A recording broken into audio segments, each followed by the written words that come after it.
Jo, siemanko, dzisiaj oprowadzę Was po swoim studio.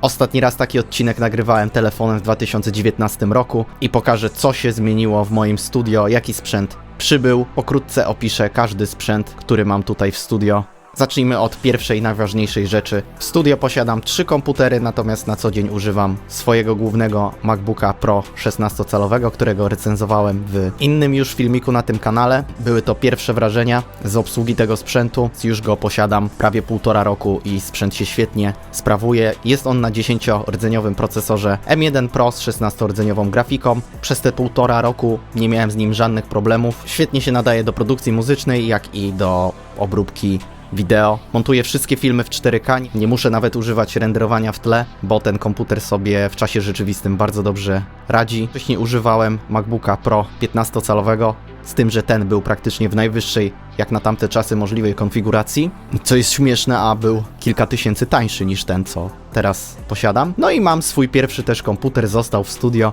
poważniejszy do produkcji muzycznej, czyli stacjonarny z Windowsem, z Intelem i5 trzeciej generacji, 8 GB RAMu i szczerze powiedziawszy, nadal dałoby się na nim jakieś mniej zaawansowane projekty pociągnąć. Sercem tego studia jest interfejs, który zakupiłem w zeszłym roku w wakacje. Jest to Apollo Twin X, z którego jestem bardzo zadowolony. Przesiadałem się wcześniej z Akai EIE Pro. Przeskok brzmienia jest naprawdę spory, bo dzięki temu moje głośniki są w stanie naprawdę czysto brzmieć. Ja już nie wspomnę o takich rzeczach jak przedwzmacniacze mikrofonowe, które są tutaj świetne.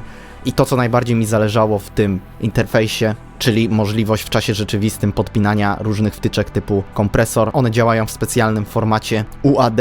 Dzięki temu procesor w moim komputerze nie jest obciążany, gdyż całą tą moc obliczeniową wykonuje dwurdzeniowy procesor, który znajduje się w tym interfejsie. Dalej idąc, są to moje monitory studyjne IF Audio SC207, w których znajduje się 6,5-calowy niskotonowy głośnik. Pierwsze moje monitory, które miałem, były to KR-ki, piątki trzeciej generacji. Świetny stosunek jakości do ceny, bardzo polecam tamte głośniki dla początkujących, albo nawet i średnio zaawansowanych, ponieważ posiadają jeden z lepszych stosunków jakości do ceny. Postanowiłem zainwestować troszkę w lepszy sprzęt. Od bodajże 4 lat posiadam IF i naprawdę jestem zadowolony z brzmienia tych głośników. Nie mają one może zbyt wiele niskich częstotliwości, to znaczy nie są zbyt basowe, ale zdecydowanie dzięki temu głośniki są bardzo czytelne i bardzo dokładne. Natomiast jeżeli chodzi o bas, to można powiedzieć, że zrobiłem sobie taki prymitywny subwoofer, ponieważ posiadam 2 głośniki 15-calowe. Tutaj jest do nich wzmacniacz i jeżeli faktycznie tego basu by mi brakowało w którymś momencie, no to mogę odpalić te 15-calowe głośniki, natomiast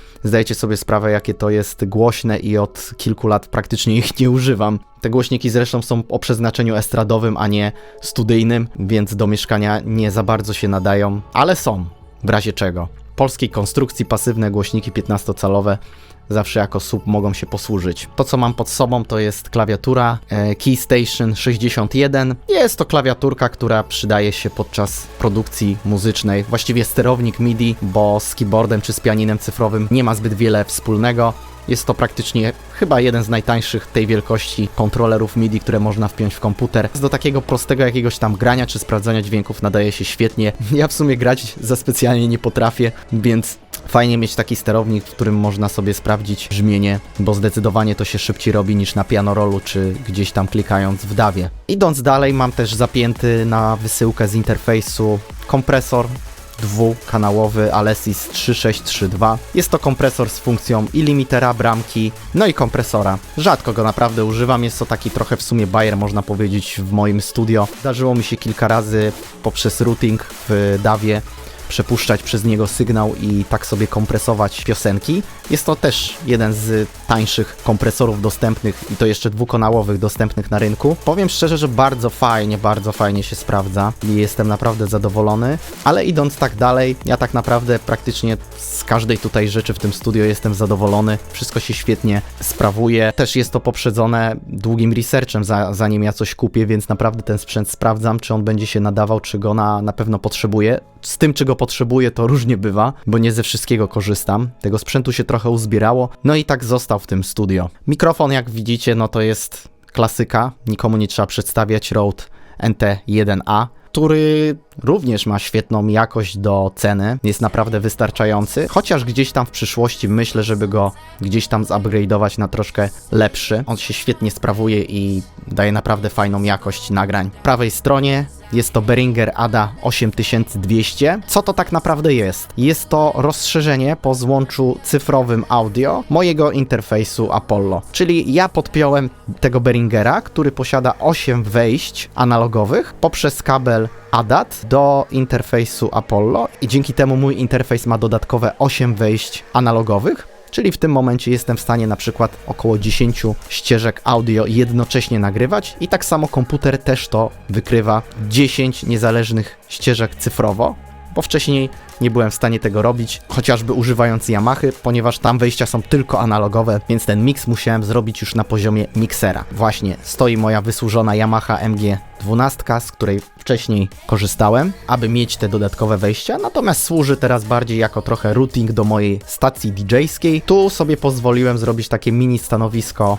DJ-skie, w którym mamy mój poprzedni laptop, do którego podłączony jest traktor S4 MK2 drugiej generacji, który wysyła sobie sygnał do miksera DJX700. Jest to mikser, który kupiłem kiedyś, bardzo dawno temu, za jakieś grosze od znajomego, z myślą, że będę sobie rozbudowywać studio dekami, tylko deki są naprawdę drogie i nie wiem, czy to jest dobry wydatek, żeby wydawać kilka albo kilkanaście nawet tysięcy na deki. Tak mi został. Czasem się przydaje, na kilku imprezach go wykorzystywałem, bo go zabierałem ze sobą, żeby zrobić sobie większy routing i jednocześnie móc podłączyć kilka konsolet, żebyśmy podczas grania gdzieś tam nie musieli się przepinać. Dodatkowo ma różne efekty wbudowane, więc zawsze można coś użyć. Mój też jeden z ostatnich grudniowych zakupów, czyli monitor 34-calowy i Yamaha. Naprawdę dawno nie byłem zadowolony tak z elektronicznego sprzętu, ponieważ monitor świetnie się zachowuje, w miarę ma przyzwoite kolory, może trochę ma gorszą czerń niż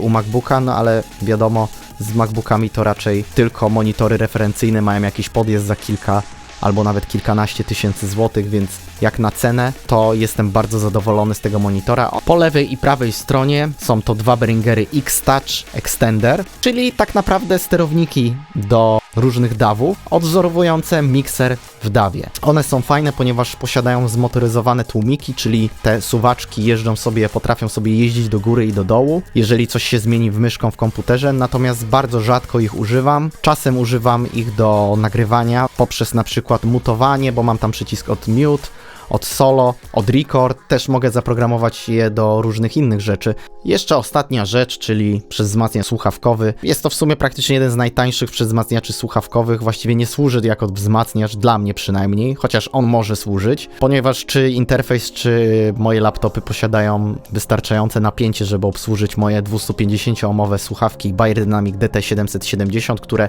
już mam chyba 10 lat nawet. Jestem bardzo z nich zadowolony. Natomiast ten przedwzmacniacz służy bardziej dla mnie jako rozgałęziacz. Ja z niego korzystam tylko kiedy nagrywane są u mnie wokale. Dzięki temu ja wysyłam sygnał ze słuchawek na swoje słuchawki jednocześnie i mam potencjometr odpowiedzialny za głośność moich słuchawek. Też wysyłam drugi sygnał do drugich słuchawek, które posiada wokalista i dzięki temu oboje możemy regulować swoją głośność, oboje mamy niezależny sygnał i właściwie to głównie tylko do tego mi służy ten przedwzmacniacz, bo jeżeli chcę podpiąć słuchawki i coś zrobić na słuchawkach, to sobie je wpinam bezpośrednio już w interfejs, bo tak jest wygodnie i zdecydowanie jest też dużo lepsza jakość niż z tego przedwzmacniacza. Jest to przedwzmacniacz mikrofonowy, ale też z wieloma funkcjami, ponieważ i posiada kompresor, i posiada prosty de-esser i exciter, więc to taki trochę kombine analogowy, w którym można wiele ustawień mikrofonu zmieniać i nie trzeba robić tego w DAW-ie. Ja go używałem zawsze, kiedy nagrywałem coś, ponieważ posiada on lepszy przedwzmacniacz niż interfejs Akai, poprzedni mój. Aktualnie z niego nie korzystam, ponieważ te przedwzmacniacze z Apollo wystarczające są zdecydowanie dla mnie, ale jeżeli setup mi się powiększy lub zaopatrzy się w kolejny jakiś mikrofon, to wróci do łask ten przedwzmacniacz mikrofonowy. Po mojej lewej stronie stoi stanowisko z Windowsem, mam tam swój stary monitor LG 9-calowy chyba ultrawide. Aktualnie sobie to stoi, kiedy będę już się lepiej czuł, to prawdopodobnie wrócę do częstszego grania na tym starym swoim Windowsie, ponieważ jeżeli ja gram w jakieś gry, to najczęściej są to stare jakieś strategiczne, więc nie potrzebuję mocnego kompa specjalnie pod gry, a jeżeli chcę coś nowszego pograć, no to mam PlayStation 4, jeszcze jakieś gry na nie wychodzą, więc jeszcze jest w co grać. No i przechodzimy do takiego mojego malutkiego stanowiska retro, które mam tutaj obok. Właściwie stanowisko jest czysto dekoracyjne, trzymam tutaj stare aparaty po dziadku i różne jakieś tam obiektywy. Fotografią za specjalnie się nie interesuję, bardziej filmem, ale trzymam to z sentymentu. Mam też tutaj stare radyjko polskiej produkcji i gitarę akustyczną mojego taty, którą trzeba nastroić i którą już niedługo będziecie coraz częściej słyszeć w moich piosenkach. Oczywiście tutaj najważniejsza rzecz, czyli pianino akustyczne, które nie było chyba strojone od ponad 30-40 lat. Wylądowało całkiem przypadkiem w studio u mnie, no i tak się stoi, prezentuje. Kiedyś mam zamiar je, jak będę mieć trochę więcej czasu, odrestaurować. Jeżeli szukacie jakichś brzmień do horrorów, bo to pianino jest bardzo rozstrojone, to fajnie można to wykorzystać.